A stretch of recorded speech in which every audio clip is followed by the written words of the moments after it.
Tahukah kamu, jika Indonesia merupakan negara penghasil timah terbesar kedua di dunia dengan produksi 66.000 ton timah pada tahun 2020. Salah satu daerah penyumbang timah dari Indonesia terdapat di Provinsi Kepulauan Bangka Belitung.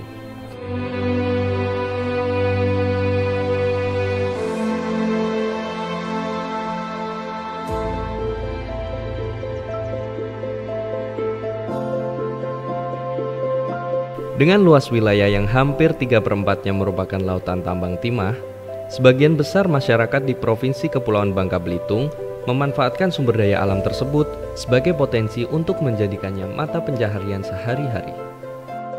Beberapa orang bilang, area bekas tambang timah akan menjadi kawasan tandus dan kerontang. Faktanya, banyak tanah bekas tambang yang dimanfaatkan oleh masyarakat setempat.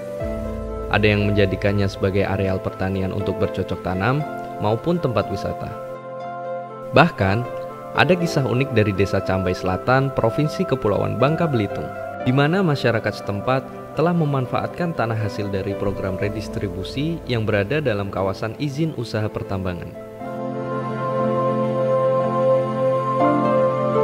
Nama saya Haji Usman, tempat tinggal saya Desa Cambai, Kecamatan Nambang, Kabupaten Bangka Tengah. Pada waktu itu di sini hutan semua, pada waktu itu tambang. Kemudian pada tahun itu kami penambangannya tidak kena di tempat yang orang tua kita ini. Saya inisiatif untuk menanam sawit. Nah, pada waktu itu penanaman sawit kita belum ada semacam dokumen tanah. Dengan adanya program BPN, Badan Pertahanan Nasional ke Bangka Tengah, maka kami melalui BPN Bangka Tengah, melalui kepala desa, bagi masyarakat yang punya lahan, yang berminat ingin membuat sertifikat redis, silakan melapor ke kepala desa. Dan akhirnya kami tahun 2020 akhir kami telah dapat sertifikat yang seperti ini. Dalam pengelolaan sumber daya alam, kedudukan tambang timah tidak terlepas dari penggunaan tanah di atasnya. Jadi perlu diketahui, hukum yang mengatur tentang hak atas tanah dan hukum yang mengatur tentang izin usaha pertambangan agar tidak terjadi tumpang tindih terhadap hak atas tanah dan izin pertambangan yang diberikan oleh pemerintah.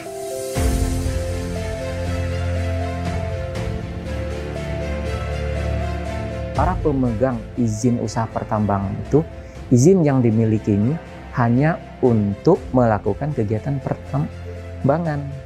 Nah, sedangkan hak atas tanah itu yang sebagian besar di Bangka Belitung ini tidak dikuasain oleh pemegang IUP. Kemudian selanjutnya bisa kita jabarkan juga di pasal 136 ayat 1 jelas bahwa pemegang IUP dan atau IUPK tersebut sebelum melakukan kegiatan operasi produksi wajib menyelesaikan hak atas tanah dengan pemegang hak sesuai dengan ketentuan peraturan undang-undangan yang berlaku. Di situ sebagaimana diketahui pemegang IUP saat ini tidak melakukan penambangan karena memang kondisi melihat di lapangannya mereka belum melakukan pembebasan atas hak tanah tersebut. Nah, sehingga dari masyarakat yang sebelumnya sudah melakukan kegiatan tanam tumbuh, sudah mempunyai pemukiman tersebut, sehingga merekalah yang mempunyai hak untuk kegiatan-kegiatan untuk menjalani hajat hidup saat ini. Sebagaimana kita ketahui, Pasal 134 Undang-Undang Nomor 4 Tahun 2009 jelas mengatakan bahwa hak atas IUP tidak meliputi hak atas tanah. Artinya objek IUP itu berbeda dengan objek hak atas tanah.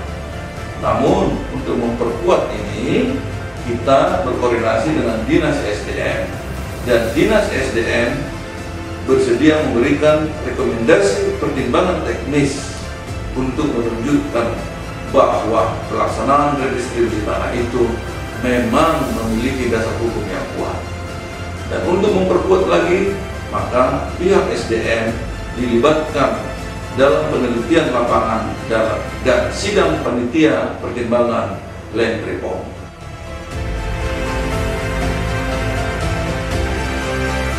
Dalam hal ini, peran pemerintah sangat dibutuhkan melalui kesepakatan antara yang memiliki hak atas tanah dan yang memiliki hak atas pertambangan. Apabila kesepakatan sudah didapat, barulah dapat dilakukan usaha pertambangan di wilayah tersebut. Jadi, hak atas pertambangan yang diberikan oleh pemerintah tidaklah menghapus hak atas tanah yang ada di atasnya.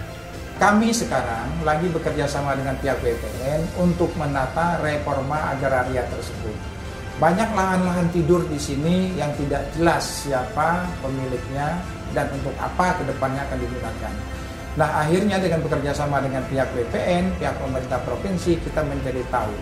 Demikian juga adalah pemilik-pemilik misal IUP yang tidak dikerjakan secara maksimal apabila batas waktu yang sudah ditentukan tidak dilakukan dengan baik, maka tolong itu diberikan kepada masyarakat agar masyarakat bisa mengelola hutan-hutan ataupun areal-areal yang pemilik IUP-nya bisa memberikan kebebasan bagi masyarakat untuk memanfaatkan areal-areal tersebut menjadi lahan perkebunan bagi masyarakat yang ada di Provinsi Kepulauan Bangka Belitung.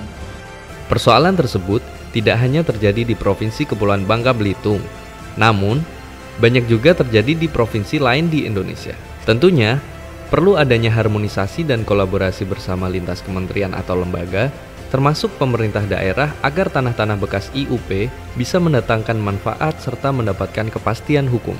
Hal ini yang menjadi salah satu bahasan yang akan diangkat dalam Gugus Tugas Reforma Agraria atau GTRA Summit 2022.